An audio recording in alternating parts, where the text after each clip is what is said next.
Bismillahirrahmanirrahim. Assalamualaikum warahmatullahi wabarakatuh.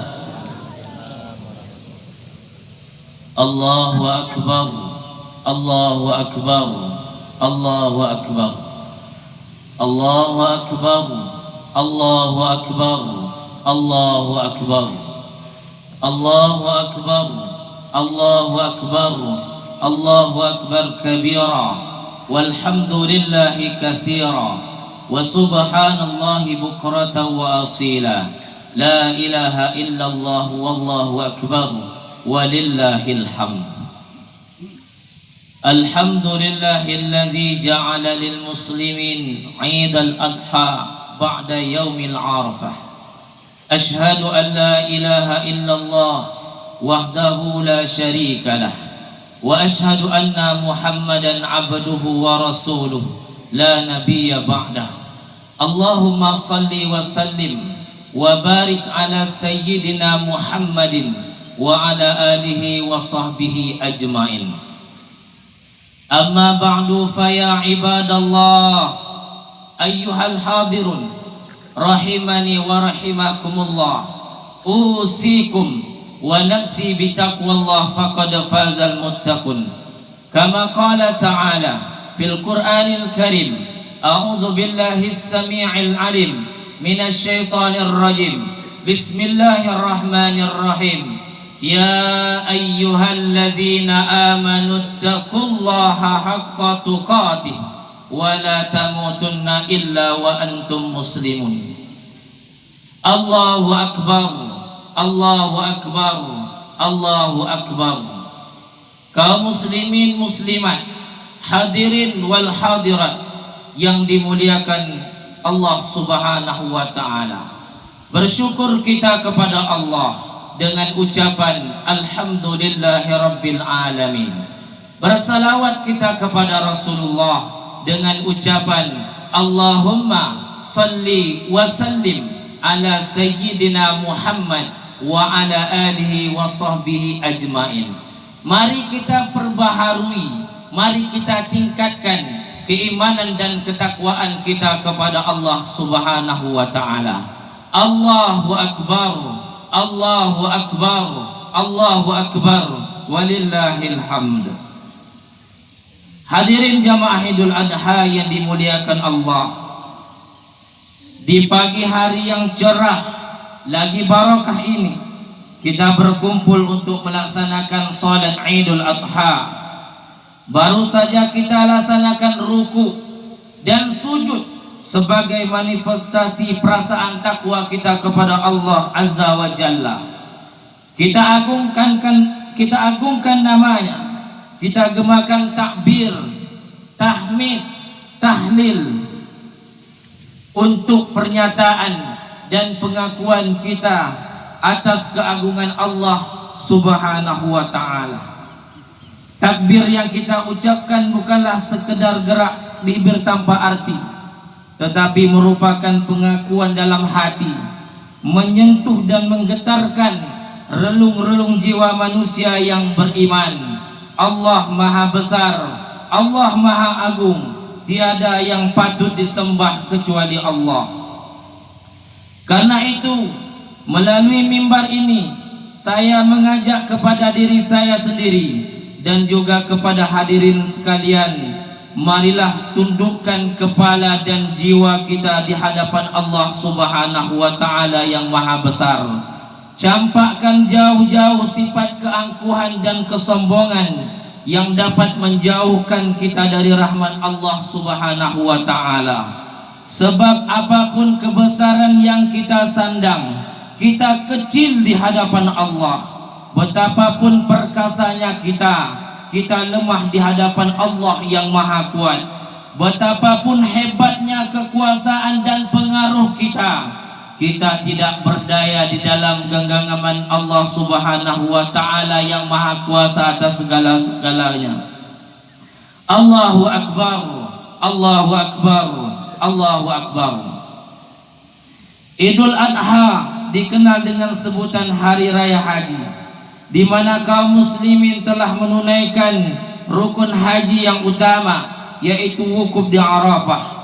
Mereka semua memakai pakaian serba putih dan tidak berjahit yang disebut dengan pakaian ihram, yang melambangkan persamaan akidah dan pandangan hidup. Tidak dapat dibedakan antara mereka, semuanya merasa sederajat, sama-sama mendekatkan diri kepada Allah yang Maha Perkasa, sambil bersama-sama membaca kalimat talbiyah, labbaik Allahumma labbaik, labbaik la syarika laka labbaik. Di samping Idul Adha dinamakan hari raya haji, saudaraku, juga dinamakan dengan Idul Kurban karena merupakan hari raya yang menekankan pada arti berkurban. Kurban itu sendiri artinya dekat, sehingga kurban ialah menyembelih hewan ternak untuk mendekatkan diri kita kepada Allah Subhanahu wa taala, lalu diberikan kepada fuqara wal masakin. Masalah pengorbanan di dalam lembaran sejarah kita diingatkan pada beberapa peristiwa yang menimpa Nabiullah Ibrahim alaihissalam beserta keluarganya Ismail alaihissalam dan Siti Hajar. Ketika Nabi Ibrahim alaihissalam diperintahkan oleh Allah Subhanahu wa taala untuk menempatkan istrinya Hajar bersama Nabi Ismail putranya yang saat itu masih menyusui, mereka ditempatkan di suatu lembah yang tandus, gersang, tidak tumbuh sebatang pohon pun. Lembah itu demikian sunyi dan sepi, tidak ada penghuni seorang pun. Allahu Akbar, Allahu Akbar, Allahu Akbar, walillahil hamd. Nabiullah Ibrahim alaihissalam sendiri tidak tahu apa maksud sebenarnya dari wahyu Allah yang menyuruh menempatkan istri dan putranya tempat paling asing, yang masih bayi saat itu, di sebelah utara kurang lebih 1600 km dari negaranya sendiri, Palestina. Tapi baik Nabi Ibrahim, saudaraku, maupun istrinya Siti Hajar menerima perintah itu dengan ikhlas dan penuh tawakal. Seperti yang diceritakan oleh Ibnu Abbas radhiyallahu anhuma, bahwa tatkala Siti Hajar kehabisan air minum hingga tidak bisa menyusui Nabi Ismail alaihissalam, beliau mencari air kian kemari sambil lari-lari kecil antara Bukit Sofa dan Marwah sebanyak 7 perjalanan atau 7 kali, yang kemudian menjadi rangkaian ibadah haji dan umrah, yakni sa'i. Allahu Akbar, Allahu Akbar, Allahu Akbar. Tiba-tiba Allah mengutus malaikat Jibril alaihissalam untuk membuat mata air Zam-Zam, yang pada akhirnya air itu keluar dari hantakan tumit seorang bayi mungil bernama Nabi Ismail alaihissalam. Akhirnya Siti Hajar dan Nabi Ismail memperoleh sumber kehidupan. Lembah yang dulunya gersang itu, saudara, mempunyai persediaan air yang melimpah ruah. Datanglah manusia dari berbagai pelosok, terutama para pedagang, ke tempat Siti Hajar dan Nabi Ismail untuk membeli air. Datang rezeki dari berbagai penjuru dan makmurlah tempat sekitarnya. Akhirnya lembah itu hingga saat ini terkenal dengan kota Makkah Al-Mukarramah, sebuah kota yang aman dan makmur berkat doa Nabi Ibrahim dan berkat kecakapan seorang ibu di dalam mengelola kota dan masyarakatnya. Jamaah yang dimuliakan oleh Allah Subhanahu wa taala, kota Mekah yang aman dan makmur dilukiskan oleh Allah Subhanahu wa taala di dalam Al-Qur'an.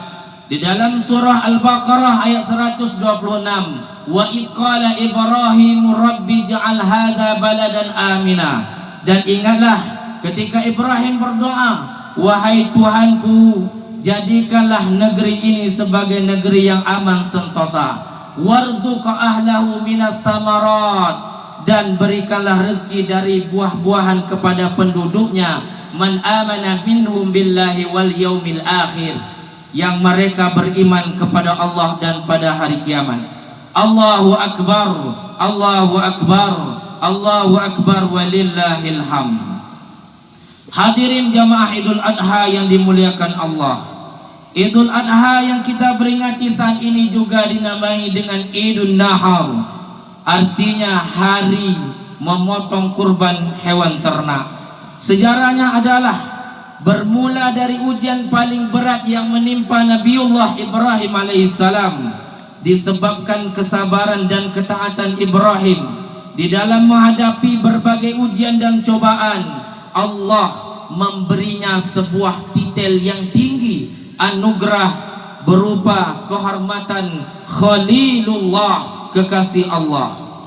Setelah titel Al-Khalil disandangnya, malaikat bertanya kepada Allah, "Ya Tuhanku, mengapa engkau menjadikan Ibrahim sebagai kekasihmu, padahal ia disibukkan oleh urusan kekayaan dan keluarganya?" Lalu Allah subhanahu wa ta'ala berfirman, "Jangan menilai hambaku Ibrahim dengan ukuran lahiriah semata. Tengoklah isi hati dan amal baktinya." Ma'asyiral muslimin rahimakumullah. Kemudian Allah subhanahu wa ta'ala mengizinkan para malaikat menguji keimanan serta ketakwaan Nabi Ibrahim. Ternyata kekayaan dan keluarganya dan tidaklah membuat lalai dalam taatnya kepada Allah subhanahu wa ta'ala. Di dalam kitab Mishkatul Anwar disebutkan kalau Nabi Ibrahim memiliki kekayaan 1000 ekor domba, 300 lembu dan 100 ekor unta. Dalam riwayat lain mengatakan bahwa kekayaan Nabi Ibrahim mencapai 12.000 ekor ternak, suatu jumlah yang menurut orang di zamannya adalah tergolong miliuner. Ketika pada suatu hari Nabi Ibrahim alaihissalam ditanya oleh seseorang, "Milik siapakah ternak sebanyak ini?" Maka dijawabnya, "Kepunyaan Allah, tapi kini masih milikku. Suatu-waktu bila Allah subhanahu wa ta'ala menghendaki, akan aku serahkan semuanya. Jangankan cuma ternak," kata Nabi Ibrahim, "bila Allah meminta anak kesayanganku, niscaya akan aku serahkan juga." Allahu akbar, Allahu akbar, Allahu akbar walillahil hamd. Ibnu Katsir di dalam kitabnya Tafsir Al-Qur'anul Azim mengatakan bahwa pernyataan Nabi Ibrahim itulah yang kemudian dijadikan bahan ujian, yaitu Allah menguji iman dan ketakwaan Nabi Ibrahim melalui mimpinya yang hakiki, agar ia mengorbankan putranya yang kala itu masih berusia 7 tahun, anak yang elok rupawan, sehat lagi cekatan ini, supaya dikorbankan dan disembelih dengan menggunakan tangannya sendiri. Sungguh sangat mengerikan. Peristiwa itu Allah abadikan di dalam Al-Quran, surah As-Saffat ayat 102. Qala ya bunayya inni ara fil manam. Nabi Ibrahim berkata kepada anaknya Nabi Ismail, "Wahai ananda, sesungguhnya aku melihat di dalam mimpiku, aku menyembelihmu. Anni azbahuka fanzur maza tara." Maka apakah pendapatmu? Pikirkanlah apa pendapatmu wahai anakku. Nabi Ismail mengatakan, jemaah yang dimuliakan oleh Allah, qala ya abati fa'al ma tu'mar. Wahai ayahku, kerjakanlah apa yang diperintahkan kepadamu. Insya Allah engkau akan mendapatiku termasuk orang yang sabar. Allahu akbar, Allahu akbar, Allahu akbar walillahil hamd. Ketika keduanya siap untuk melaksanakan perintah Allah, iblis datang menggoda sang ayah, sang ibu dan sang anak silih berganti. Akan tetapi Nabi Ibrahim alaihissalam, Siti Hajar dan Nabi Ismail kecil tidak tergoyah oleh bujuk rayuan iblis yang menggoda agar membatalkan niatnya. Bahkan Siti Hajar pun mengatakan, "Jika memang benar perintah Allah, aku pun siap untuk disembelih sebagai gantinya Ismail." Mereka melempar iblis dengan batu, mengusirnya pergi, dan iblis pun lari tunggang langgang. Dan ini kemudian menjadi rangkaian wajib haji, yakni melempar jumrah, jumratul ula, Jumratul Wusta, Jumratul Aqabah yang dilaksanakan di Mina. Hadirin jamaah Idul Adha yang dimuliakan oleh Allah. Setelah sampai di suatu tempat, dalam keadaan tenang, Ismail berkata kepada ayahnya, "Ayah, kuharap kaki dan tanganku diikat supaya aku tidak dapat bergerak leluasa, sehingga menyusahkan ayah. Hadapkan wajahku ke tanah supaya ayah tidak dapat melihatnya. Sebab kalau ayah melihat nanti akan merasa kasihan." Dalam sebuah hadis yang diriwayatkan Imam Ahmad, diceritakan bahwa Nabi Ismail berkata kepada ayahnya, "Wahai ayahku, lepaskan bajuku agar engkau dapat mengapaniku, sebab aku tidak mempunyai pakaian untuk kain kafanku selain dari yang kukenakan ini." Setelah Ismail putra tercinta ditelentangkan di atas sebuah batu dan pisau pun diletakkan di atas lehernya, Ibrahim pun menyembelih dengan menekan pisau itu kuat-kuat, namun tidak mempan, bahkan tergores pun tidak. Pada saat itu jemaah, Allah Subhanahu wa ta'ala membuka dinding yang menghalangi pandangan malaikat di langit dan bumi. Mereka tunduk dan sujud kepada Allah, takjub menyaksikan keduanya. Lihatlah hambaku itu rela dan senang hati menyembelih anaknya sendiri dengan pisau karena semata-mata untuk memperoleh keridhaanku. Allahu Akbar, Allahu Akbar, Allahu Akbar, walillahil hamd. Sementara itu Ismail berkata, "Ayah, bukalah ikatan kaki dan tanganku agar Allah Subhanahu wa ta'ala tidak melihatku dalam keadaan terpaksa, dan letakkanlah pisau itu di leherku supaya malaikat menyaksikan putra Khalilullah Ibrahim alaihissalam taat dan patuh kepada perintahnya." Ibrahim pun mengabulkannya, lantas membuka ikatan dan menekan pisau itu ke lehernya kuat-kuat, namun lehernya tidak apa-apa. Bahkan bila ditekan, pisau itu berbalik, yang tajam berada di bagian atas. Ibrahim mencoba memotongkan pisau itu ke sebuah batu.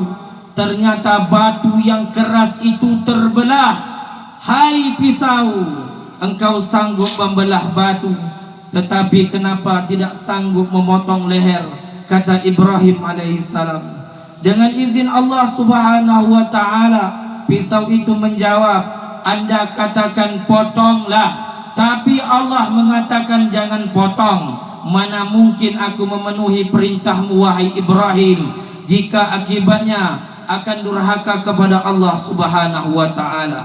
Dalam pada itu Allah Subhanahu wa ta'ala memerintahkan malaikat Jibril alaihissalam untuk mengambil seekor kibas dari surga sebagai ganti Ismail alaihissalam.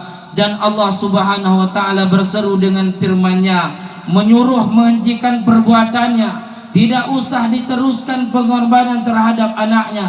Sebagai imbalan keikhlasan mereka, Allah mencukupkan dengan penyembelihan seekor kambing sebagai kurban, sebagaimana Allah Subhanahu wa ta'ala abadikan di dalam